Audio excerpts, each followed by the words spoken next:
नमस्कार दोस्तों, स्वागत है आप सभी का माजिसा एजुकेशन पर। तो जनरल साइंस की पहली क्लास में आज अपन पढ़ने वाले हैं विभिन्न उपकरण एवं उनका दैनिक जीवन में उपयोग।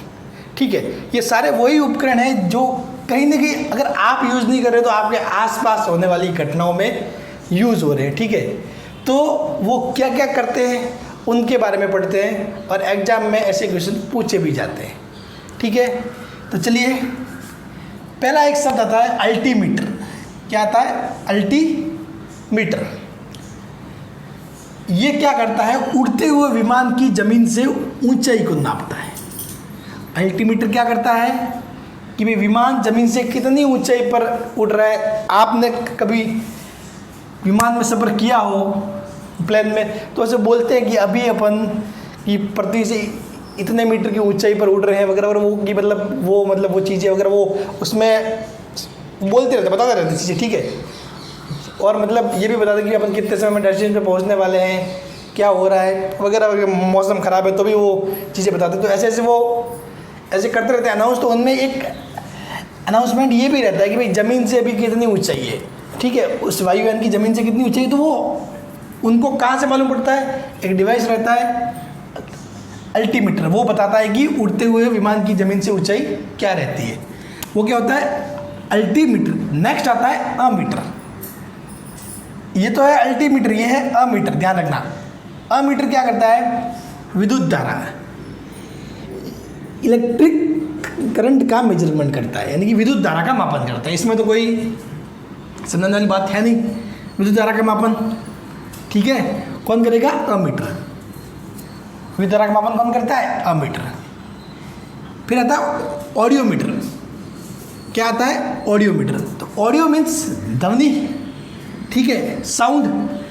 तो ऑडियो यानी कि ध्वनि की तीव्रता, साउंड इंटेंसिटी। ठीक है, ध्वनि की तीव्रता। ध्वनि की तीव्रता का मापन कौन करता है? ऑडियोमीटर। और आपको पता है ध्वनि की तीव्रता का मापन किस में होता है? डेसिबल में। किस में होता है? डेसिबल। ध्यान रखना, डेसिबल, डेसिमल मत कर देना। ये भी पूछा जाता है ध्वनि की तीव्रता किसमें मापी जाती है? डेसिबल में, डेसिबल। ठीक है, बल या बहुत बार कोई बेल भी लिख देता। ठीक है, इसका इतना कुछ नहीं, लेकिन डेसिमल मत करना। डेसिमल कुछ अलग अलग ही चीज़ होती है। ठीक है, तो ध्वनि की तीव्रता का मापन क्या होता है? डेसिबल या डेसिबल। ठीक है, जो भी है, बल बेल इतना चलता है। नेक्स्ट आता है बैरोमीटर। ये भी बहुत ज़्यादा इंपॉर्टेंट है। बैरोमीटर क्या करता है? वायु दाब का मापन करता है। वायु दाब। बैरोमीटर किसका मापन करता है? वायु दाब का। किसका मापन करता है? वायु दाब, यानी कि एयर प्रेशर। एयर प्रेशर का मापन कौन करता है? वायु दाब। ठीक है ना, कि भाई अपने आसपास का जो वायु दाब क्या है उसको मापन कौन करेगा? बैरोमीटर। ठीक है, नेक्स्ट आता है कैलिपर्स। क्या आता है? कैलिपर्स। ये कैलिपर्स क्या करता है? बेलनाकार वस्तुओं की रेडियस निकालता है, त्रिज्या। बेलनाकार वस्तुओं की त्रिज्या निकालता है। तो एग्जाम में पूछा जा सकता है कि भाई बेलनाकार वस्तुओं की मोटाई ज्ञात करने के लिए कौन सा इंस्ट्रूमेंट या फिर कौन सा उपकरण काम में लिया जाता है। तो देखो, अब कोई बेलनाकार वस्तु है, ऐसे होगी, ये ऐसी होगी बेलनाकार, तो इसकी आपको रेडियस मालूम पड़ गई, ये त्रिज्या मालूम पड़ गई, तो व्यास मालूम पड़ जाएगा उसका दुगुना। ठीक है, और उसका दुगुना ये हो गया, तो इसका मतलब वो क्या हो जाएगा? मोटाई। ये मतलब वर्नियर कैलिपर्स, यानी कि आपने कभी सुना होगा ना वर्नियर कैलिपर्स, वो ऐसे लग के ऐसे मापन होता है ये वाला। तो डायरेक्टली वो क्या नापता है? व्यास नापता है। तो त्रिज्या क्या होगी?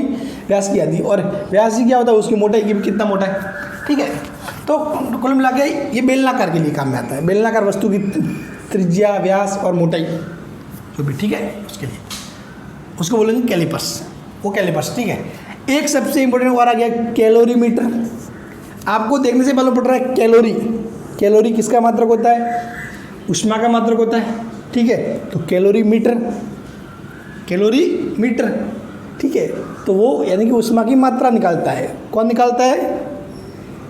कैलोरीमीटर। ऊष्मा की मात्रा कौन ज्ञात करता है? कैलोरीमीटर। ठीक है, आपके जो खाने की चीज़ें होती है, जो आप कुछ भी मतलब ऐसी खाने की चीज़ें जो किसी मतलब पैक्ड आती है, ठीक है, पैक्ड आइटम्स, तो उसमें पैकिंग के ऊपर आप देखोगे तो उसमें लिखा रहता है कि उसमें कितना फैट है, कितनी उष्मा है, तो उष्मा उस कैलोरी में लिखी रहती है, ठीक है।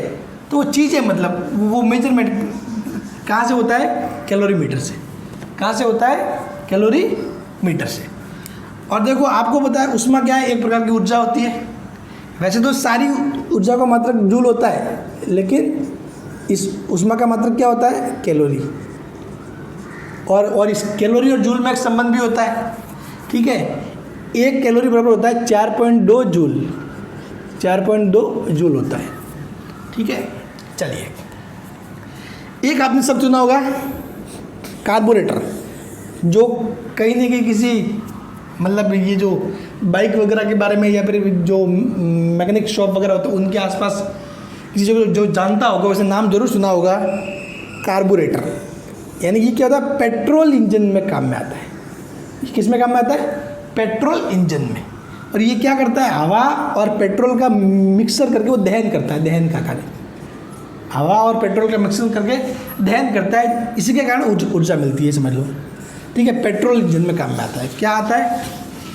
कार्बोरेटर। एक आता है कार्डियोग्राम। कार्डियोग्राम क्या करता है? हृदय की गति की जांच, यानी कि हार्ट स्पीड की चेकिंग करता है। कौन करता है? कार्डियोग्राम। कार्डियोग्राम, ठीक है, हृदय की गति की जांच। ये एक और चीज़ आती है हृदय से, पेस मेकर। वो पेस मेकर क्या करता है? पेस मेकर मतलब हृदय की गति को बनाए रखने में मदद करता है। पेस मेकर यानी पेस मेकर, पेस को बनाना, ठीक है, जो हृदय की गति को बनाए रखने में, जैसे किसी की हृदय की गति कम पड़ जाए तो उसको नॉर्मल लाने में, किसी की ज़्यादा एकदम से तो उसको नॉर्मल लाने में, वो काम करता है पेस मेकर, ठीक है। पेस मेकर हृदय की गति को बनाए रखता है, ठीक है। पेस प्लस मेकर, पेस मतलब वो फिक्स करने वाला, मेकर नहीं बनाने वाला, जो भी है, ठीक है। तो पेस मेकर और कार्डियोग्राम में कंफ्यूज मत होना। कार्डियोग्राम क्या करता है? हृदय की गति की जांच करता है, जबकि पेस मेकर क्या करता है? हृदय की गति को बनाए रखता है। एक आता है कंपास बॉक्स। कंपास बॉक्स क्या करता है? उत्तर दक्षिण दिशा का ज्ञान आप सभी को पता है। कंपास बॉक्स हमेशा उत्तर दक्षिण दिशा में रहता है। अगर आपके पास कंपास बॉक्स है, अगर मेरे पास यहाँ पे कंपास बॉक्स होता तो उस कंपास बॉक्स में सुई लगी रहती है, वो हमेशा उत्तर दक्षिण होती है। कैसे होती है? उत्तर दक्षिण। उसका आगे वाला नॉक किसको जाएगा? उत्तर को जाएगा। पीछे वाला आपने को मालूम पड़ जाएगा कि आगे वाला उत्तर दिखा रहा है तो उसके एग्जैक्ट पीछे क्या है? दक्षिण है। समझ गए? ये हमेशा ये ऐसे नहीं होता एग्जैक्ट, आप खड़े हो, अब ये खड़े हो तो हमेशा जैसे कि मतलब यही हो गया, मेरे सामने ये हो गया पूर्व, ये उत्तर, ये दक्षिण, इस साइड पश्चिम। हमेशा एग्जैक्ट ऐसा नहीं होता, ऐसे घुमा हुआ भी रहता है एंगल पे, वो कंपास बॉक्स से ही मालूम पड़ेगा, ठीक है। हाँ, हमेशा आपको बोलेगी बताओ पूर्व कौन सा है, कि सामने वाला, मुंह के सामने वाला, अगर ठीक है सीधे वाला तो वो नहीं होगा, ठीक है, थोड़ा मोड़ा उस साइड इस साइड होगा, वो कंपास बॉक्स से मालूम पड़ेगा। 10th आता है डायनोमीटर। डायनोमीटर क्या करता है? इंजन द्वारा उत्पन्न शक्ति का मापन। इंजन द्वारा उत्पन्न शक्ति का मापन। किसकी शक्ति नापता है ये? इंजन की शक्ति का। डायनोमीटर क्या करता है? इंजन की शक्ति का मापन करता है, ठीक है। चलिए और पढ़ते हैं नेक्स्ट। अब देखिए नेक्स्ट आता है फेदोमीटर। क्या आता है? फेदोमीटर।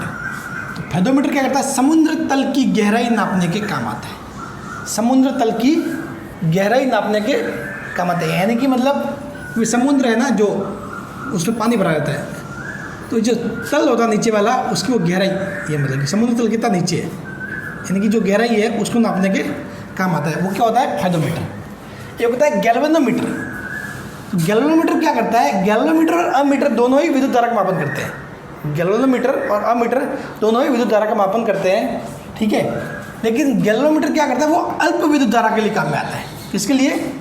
अल्प विद्युत धारा के, सूक्ष्म विद्युत धारा के लिए। और इसके साथ साथ गैल्वेनोमीटर ये भी बताता है कि तार में जो धारा है, जैसे कि ये कोई तार है, तो तार में धारा इस साइड जा रही है, इस साइड जा रही है, उस दिशा का भी ज्ञान देता है। कौन करता है? गैल्वेनोमीटर। गैल्वेनोमीटर अल्प विद्युत धारा का मान बताने के साथ साथ, विद्युत धारा का मात्रक क्या होता है? एम्पियर। एम्पियर में नापता है, तो वो अल्प यानी कि मिली एम्पियर वगैरह उसमें नापता होगा, ठीक है। और उसके साथ दिशा भी बताता है। दिशा यानी कि मतलब कि धारा इस तार में आगे जा रही है, पीछे जा रही है, समझ गए। एक आता है गाइगर मूलर काउंटर, आपने सुना होगा नाम शायद। गीगर बहुत जगह गीगर लिखा होता है, गाइगर लिखा होता है, ठीक है, उससे उतना फर्क नहीं पड़ता, आपको मेन जो नाम है वो माइंड में रहना चाहिए, गाइगर मूलर काउंटर, ठीक है। गाइगर मूलर काउंटर ये क्या करता है, रेडियो एक्टिव विकिरणों की गणना करता है। इसका संबंध किससे है, रेडियो एक्टिव विकिरणों से, समझ गए। तो ये माइंड में रख लेना, बहुत इंपॉर्टेंट भी है। Geiger Muller counter, radio active विकिरणों की गणना। एक आता है हाइग्रोमीटर। क्या आता है, हाइग्रोमीटर। हाइग्रोमीटर क्या करता है, वायुमंडलीय आर्द्रता, ह्यूमिडिटी, जैसे कि अपने आसपास जो अपने आसपास का वायुमंडल है, आसपास का वातावरण, उसमें आर्द्रता कितनी है, ह्यूमिडिटी कितनी है, ठीक है। आपको पता है ह्यूमिडिटी ज़्यादा होती है मतलब ऐसे बड़े बड़े पसीना आता है, ठीक है, वो वाला सीन है। तो मतलब उस ह्यूमिडिटी का मेजरमेंट कौन करता है, इस आर्द्रता ह्यूमिडिटी का मेजरमेंट करता है हाइग्रोमीटर। कौन सा मीटर करता है, हाइग्रोमीटर, ठीक है। एक आता है सबसे इंपॉर्टेंट, ये लाइटनिंग कंडक्टर। लाइटनिंग कंडक्टर ये क्या करता है, आकाशीय बिजली से बचाव के लिए, आकाशीय बिजली से बचाव के लिए। देखो लाइटनिंग कंडक्टर क्या करता है, जैसे कि ये कोई बिल्डिंग होती है, ठीक है, कोई बिल्डिंग के ऊपर आपने देखा होगा बहुत सारे ऐसे कुछ लोहे के खंभे वगैरह, कुछ भी ऐसी चीज़ किसी दूसरी धातु की भी हो सकती है, ठीक है, ऐसे लगी होगी, देखी होगी आपने, गाँव में तो नहीं, शहरों में किसी बिल्डिंग पे देखा होगा वो तो, ठीक है।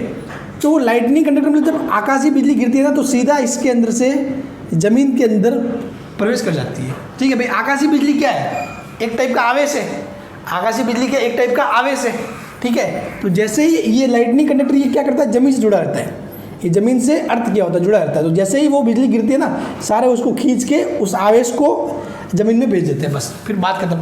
फिर उससे क्या होता है, बिल्डिंग को नुकसान नहीं होता, समझ गए।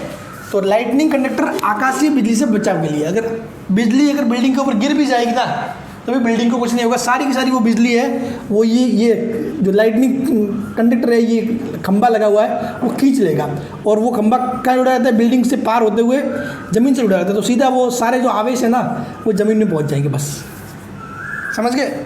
आकाशीय बिजली क्या होती है, आवेश ही होता है एक टाइप का। नेक्स्ट आता है मैनोमीटर। क्या आता है, मैनोमीटर। मैनोमीटर क्या करता है, गैस का दाब निकालता है। अभी पहले पढ़ा था बैरोमीटर। बैरोमीटर वायुमंडलीय दाब निकालता है, ठीक है। जब ये क्या निकालता है, गैस का दाब, ध्यान रखना, ठीक है। एक आता है माइक्रोस्कोप। माइक्रोस्कोप क्या करता है, सूक्ष्म वस्तुओं को देखने के लिए। माइक्रो यानी कि ऐसी चीज़ें हैं जैसे कि मतलब कोई मेरे हाथ है, हो सकता है मेरे हाथ में भी कुछ, अपन दिखाते हैं ना टीवी में ऐड देखते हैं, वो डेटॉल से हाथ साफ करो, नहीं तो फिर कीटाणु दिखते हैं। तो वो कीटाणु दिखेंगे कैसे, बहुत बारीक होते हैं, उनको देखो किससे, ठीक है। तो वो क्या काम आएगा, माइक्रोस्कोप। क्या काम आएगा, माइक्रोस्कोप, ठीक है। यानी कि सूक्ष्मदर्शी। माइक्रोस्कोप यानी अब देखो सिंपल सी बात है भाई, एग्जामिनर आपको देगा ना कि सूक्ष्मदर्शी से क्या किया जाता है, तो आप इजीली कर लोगे। वो आपको सूक्ष्मदर्शी नहीं देगा, वो आपको देगा माइक्रोस्कोप। माइक्रो मतलब सूक्ष्म ना, वही बात वही है, ठीक है, लेकिन आपको ऐसे घुमा दिया जाएगा, ठीक है। तो वही ये सूक्ष्मदर्शी है, ठीक है, माइक्रोस्कोप, सूक्ष्मदर्शी, ठीक है। तो माइक्रोस्कोप से क्या होता है, सूक्ष्म वस्तुओं को देखने के लिए, यानी कि बहुत छोटी वस्तु होती है जिनको अपन नॉर्मली आंखों से नहीं देख सकते, उनको देखने के लिए किसका यूज किया जाता है, सूक्ष्मदर्शी, माइक्रोस्कोप। इससे वस्तुओं को बड़ी करके अपन देख सकते हैं, बड़ी करके मतलब जब ऐसे मतलब देखते हैं तो अपने को ऐसे दिख जाती है बढ़िया, क्योंकि उससे जो प्रतिबिंब बनता है उसको बड़ा करके अपन देखते हैं, ठीक है। वो होता है माइक्रोस्कोप, सूक्ष्म वस्तुओं को देखने के लिए। एक होता है टेलीस्कोप, दूरदर्शी। वो क्या करता है, मतलब दूर की वस्तुओं को देखने के लिए काम में आता है, बड़ी वस्तु है, ठीक है। एक आता है ऑडोमीटर। ऑडोमीटर भाई साहब मुझे आज भी बहुत याद आती है इसकी, ऑडोमीटर की। इसके साथ मेरी एक घटना जो जुड़ी हुई थी, इस ऑडोमीटर के चक्कर में मेरे 2.66 मार्क्स घट गए थे गेट एग्जाम में। और अगर ये 2.66 मार्क्स मेरे को मिल जाते ना, तो मैंने शायद आप मेरे बायो में देख लेना, चैनल का जो अबाउट सेक्शन है उसमें लिखा हुआ है मेरे बारे में तो वहाँ देखोगे तो गेट 2016 में मेरे 175 रैंक थी। अगर ये 2.66 मार्क्स मिल जाता ना तो मेरी रैंक अंडर 100 होती। ऑल इंडिया मेरी रैंक अंडर 100 होती। ये 2.66 मार्क्स चला गया। दो तो मार्क्स इसके खुद के और 0.66 नेगेटिव, कुल मिलाकर 2.66। क्यों? कारण क्या होता है एक्चुअली में कि ऑडोमीटर के बारे में मुझे पता नहीं था कि ऑडोमीटर क्या करता है। ठीक है, उसने एक सवाल दे रखा था जिसमें ऐसे दे रखा था, कुछ ग्राफ दे रखा था। ठीक है, और उस ग्राफ से अपन ऐसे देना, आपने पढ़ा होगा साइंस में जो विस्थापन और जो दूरी वगैरह निकालते हैं। ठीक है, विस्थापन और दूरी वगैरह अपन निकाल सकते हैं। ठीक है, तो उससे संबंधित था। ठीक है, तो मेरे को कंफ्यूजन ये रह गया कि उसने दे दिया कि ये किसका ग्राफ है, एक ऑडोमीटर के मेजरमेंट का ग्राफ है। अब निकालने के लिए बोला मेरे को, ठीक है, कि भी दूरी निकालो। ये ऑडोमीटर के मेजरमेंट का ग्राफ है, अब देखो दूरी निकालो। ठीक है, आपको पता है वी क्या होता है भाई, साइंस वाले को तो वी बराबर D S by D T. ठीक है, तो वी डी टी मतलब ऐसे, तो वहाँ से आप डी एस निकाल सकते हैं, यानी कि एस निकाल सकते हैं दूरी। तो अब मेरे को ये समझ में नहीं आ रहा था कि ऑडोमीटर एक्चुअली में होता क्या है, मुझे नहीं पता था। ऑडोमीटर विस्थापन का मापन करता है या दूरी का मापन करता है। मैंने एक्स्ट्रा दिमाग लगा लिया, मुझे लगा विस्थापन का मापन करता होगा, तो इसलिए जो नेगेटिव वाला वो था ग्राफ उसको यहाँ से घटा दिया। तो साइंस वाले पढ़े होंगे वो समझते होंगे। इस कारण उस लफड़े के कारण मेरा ये ऑडोमीटर वाला सवाल गलत हो, नहीं तो कुछ था नहीं, क्या निकालना था कैसे निकालना था वो मुझे पता था। ठीक है, इसका क्षेत्रफल निकालना था, इसका निकालना था, इसका निकालना था। ठीक है, अगर ये दूरी निकालने को बोलता कि मेरे को, अगर ये पहले से मालूम होता कि ऑडोमीटर दूरी निकालता है तो मैं चारों को जोड़ देता। लेकिन मैंने सोच लिया कि अरे यार दूरी नहीं, ये कुछ विस्थापन वगैरह निकालता होगा। ठीक है, मुझे ऐसा कुछ आइडिया नहीं था कि ऑडोमीटर क्या होता है, तो मैंने विस्थापन का सोच के कर लिया। क्वेश्चन गलत हो गया, तो 2 नंबर तो वो सही होते वो गए, और 0.6 यानी कि कुल मिलाकर 2.66 नंबर गए। और सीधी सी बात 2.66 मिलते तो मैं 100 के एंटर होता मेरी रैंक। तो ऑडोमीटर ये वही है, आपकी जो बाइक है, स्कूटी है, उसके ऊपर लगा था ना, वो क्या करता है, आपको दूरी दिखाता है कि अब देखो इतनी दूरी तय होगी आपके, मतलब ठीक है, आपकी गाड़ी ने इतनी दूरी तय कर ली, वो दूरी बढ़ती जाती है मीटर में वगैरह ऐसे। ठीक है, आई थिंक वही, तो मतलब वही वो मीटर लगा होता, वही होता है ऑडोमीटर, ध्यान रखना आप। ठीक है, मैं तो उसके बाद समझ गया, आज के बाद कभी नहीं बोलने वाला। तो वाहन पहिए द्वारा चली गई दूरी का मापन, ये दूरी का मापन किसके, कौन से किसी वाहन द्वारा, कौन सा वाहन जिसके पहिए हो, ध्यान रखना। हाँ, वायुयान के लिए नहीं ये काम में आने वाला, द्वारा चली गई दूरी का मापन। ठीक है, आपका जहाँ पे वो ये जो बाइक की स्पीड वगैरह दिखाते हैं ना, तो वहाँ पे ऐसे ऐसे पॉइंट लगा दूरी आती है यहाँ पे। ठीक, ये दूरी किससे निकलती है, ऑडोमीटर से। ध्यान रखना, खोपड़ी भी डालो, ऑडोमीटर दूरी का मापन करता है, विस्थापन का नहीं। ठीक है, मैंने एक्स्ट्रा दिमाग लगा लिया था वहाँ पे कि ऑडोमीटर में, फिजिक्स वाला हो ना तो सोच लिया एक्स्ट्रा या विस्थापन नापता होगा, गलत हो गया। एक आता है पायरोमीटर। पायरोमीटर क्या करता है, दूर से वस्तु का ताप ज्ञात करता है। दूर से वस्तु का ताप ज्ञात करना मतलब पायरोमीटर किसी ऐसी वस्तु का ताप ज्ञात करता है, ठीक है, जिसको हम छू नहीं सकते, बहुत गर्म है, बहुत ज़्यादा गर्म है, जिसको हम छू नहीं सकते, टच नहीं कर सकते, तो उसको कुछ दूर से ही मतलब कुछ ऐसे विकिरण भेज के फिर वापस विकिरणों को करता है प्राप्त, फिर कुछ ऐसा मेजरमेंट रहता है। ठीक है, आपको उस पूरी मैकेनिक्स से कोई मतलब नहीं देखो। ठीक है, ये होता है पायरोमीटर, यानी कि दूर से वस्तु दूर है, लेकिन उस दूर से जैसे कि कितना तापमान है वो ज्ञात किया सकता है उस वस्तु का, बिना उस वस्तु को छुए, बिना उस वस्तु को टच किए, दूर से उस वस्तु का तापमान ज्ञात किया जा सकता है। ठीक है, पायरोमीटर कहते हैं। बहुत बार इसको ऐसे भी समझ सकते हो कि भाई हाई टेम्परेचर ज्ञात करने के लिए, बहुत ज़्यादा टेम्परेचर ज्ञात करने के लिए भी पायरोमीटर का उपयोग किया जाता है, क्योंकि बहुत ज़्यादा टेम्परेचर होगा तो वहाँ आप टच नहीं कर सकते, तो जिस वस्तु को आप छू नहीं सकते उस वस्तु का तापमान, जिसका तापमान जो बहुत ज़्यादा गर्म हो, उसको ज्ञात करने के लिए पायरोमीटर काम लिया जाता है। कौन सा, पायरोमीटर, दूर से वस्तु का ताप ज्ञात करना। ठीक है, चलिए तो अब देखिए लास्ट 4 इनको और समझ लेते हैं, उसके बाद आज की क्लास खत्म। रडार बहुत ही ज़्यादा इंपॉर्टेंट है, बहुत बार एग्जाम में आता भी है। रडार क्या करता है, आकाश में जो वायुयान है ना, फ्लाइट, एरोप्लेन, उसकी स्थिति और वेग के बारे में पता करता है। कौन करता है, रडार। इस रडार से वायुयान की स्थिति और वेग के बारे में पता किया जाता है। वो क्या होता है, रडार, ध्यान रखना है, ये माइंड में बिठा लो, रडार। वायुयान की स्थिति और वेग, ठीक है, कि भाई वायुयान किस पोजीशन पे अभी किस वेग से उड़ रहा है, वो सारी चीज़ें इस रडार से मालूम पड़ जाती है। ठीक है।